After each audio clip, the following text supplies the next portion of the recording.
ہمارا تو حساب ہوگا. تو یہ جو کتا ہے یہ ہمیں کاٹ لیتا ہے، اس کا حساب نہیں ہوگا. وہ سانپ ہے ہمیں کاٹ لیتا ہے، اس کا حساب نہیں ہوگا. ایسے ایسے لوگ بھی وہ کتے کا حساب کری جاتا، انسانوں کا سوچتا ہی کوئی نہیں کہ انسان اس سے بھی بد کردار ہوئے پڑے. ہم نہیں کاٹ رہے. کاٹنا صرف یہ نہیں کہ آپ کا گوشت کاٹ لیا، کسی کا مال کاٹ لینا یہ اس سے بدتر ہے.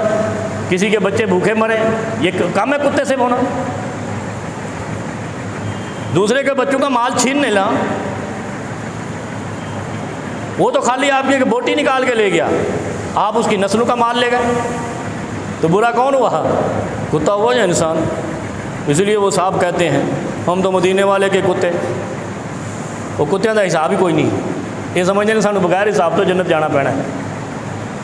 یہ بغیر حساب تو جہنم جان گے، کیونکہ اللہ کے نال شرک بھی کری جاندے نے. اور اللہ نے جس کو کہا میں نے اشرف المخلوق، اس کو کہتے ہیں ایسے نہیں اسی کتے ہیں. وہ نیا نیا دور آیا تھا نا یہ سبز پگڑی کا، تو ان کے کتابچے نکلتے تھے. کتابچے کبھی آپ کو بھی نصیب، بڑی عمر والوں کو جب یہ شروع میں آئے نا، ان کی پیدائش ہوئی، تخلیق ہوئی 90 میں شاید ہوئی ہے، 90 کی دہائی میں.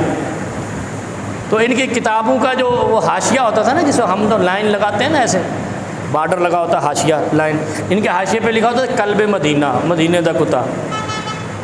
اور نبی علیہ السلام نے کہا تھا مدینے میں کوئی کتا نظر نہیں آیا، سارے کتے مدینہ پاک ہے. اچھا یہی زیادہ رٹ لگاتے ہیں مدینہ پاک. جب پاک ہے تو کتا کیا کر رہا ہے؟ پوچھنا نہیں آپ نے کبھی ان سے کہ اللہ نے مدینے کو پاک کر دیا، نبی علیہ السلام نے کہا مدینہ پاک ہے، اور یہ خود بھی کہتے ہیں مدینہ پاک، ہم بھی کہتے ہیں مدینہ پاک. ایسے ہی ہے. علی کو بھی پاک کہتے ہیں، یہ آل رسول بھی پاک، اصحاب بھی پاک. ایسے ہی ہے. سمجھ آ رہی ہے نا؟ مدینہ بھی پاک. ابھی مکے کی طرف بعد میں آئیں گے. مدینہ بھی پاک. تو جہاں پاک ہو، جہاں کتا چلا جائے وہ پاک رہتا ہے. اور آل بھی گرائے گا، گندگی بھی کرے گا. یا وہاں جو کتے جاتے ہیں ان کی یہ چیزیں نہیں، حاجات ہی نہیں ہیں. ڈاکٹر صاحب کتنا پیارا مزاحیہ ہے، کیا دین کو بنا رکھا ہے یار. وہ پورا حاشیہ لگا ہوتا بارڈر، کلب مدینہ، کلب مدینہ، اینے کتے مدینے دے بندے کتنے جانے نے پھر؟ نہیں سمجھے؟ مدینہ پاک ہے. اور کتے کی اگر رال بھی گر جائے نا، رال منہ ڈالنا تو دور کی بات ہے، رال بھی گر جائے تو نبی علیہ السلام نے فرمایا اس چیز کو 7 مرتبہ دھونا ہے، اور 1 مرتبہ ریت سے دھونا ہے، ریت، ذرے والی ریت سے. ہم تو صرف لگا سکتے ہیں، صابن نہیں لگا سکتے. صابن کیمیکل ہوتا ہے، صرف ذرے والی ہوتی ہے. لیکن اس میں حکمت ہے جو علماء اور میڈیکل کے شعبے نے لکھی ہے کہ ریت سے دھونے سے وہ جراثیم مرتے ہیں، صرف سے بھی نہیں مرتے. تو مدینے کی زمین پہ اگر کتا رال گرائے گا تو پھر کیا بن جائے گا؟ وہ کہتے ہیں مدینے کے کتے. اور اللہ کہتا ہے وَلَقَدْ كَرَّمْنَا بَنِي آدم، ہم نے تو آدمی کو کرامت دی ہے، معجزہ دی ہے، اشرف بنایا ہے، کرم والا بنایا ہے، معزز بنایا ہے. نہیں مدینے کے کتے. اور مدینے کا کتا مدینے میں داخل نہیں ہو سکتا، ورنہ مدینہ پاک نہیں رہے گا. اگر مدینہ پاک ہے تو مدینے میں کتا نہیں. وہ ایک ہے انڈیا سے، بڑا نام ہے، آج کل بیچارہ بستر علالت پہ ہے.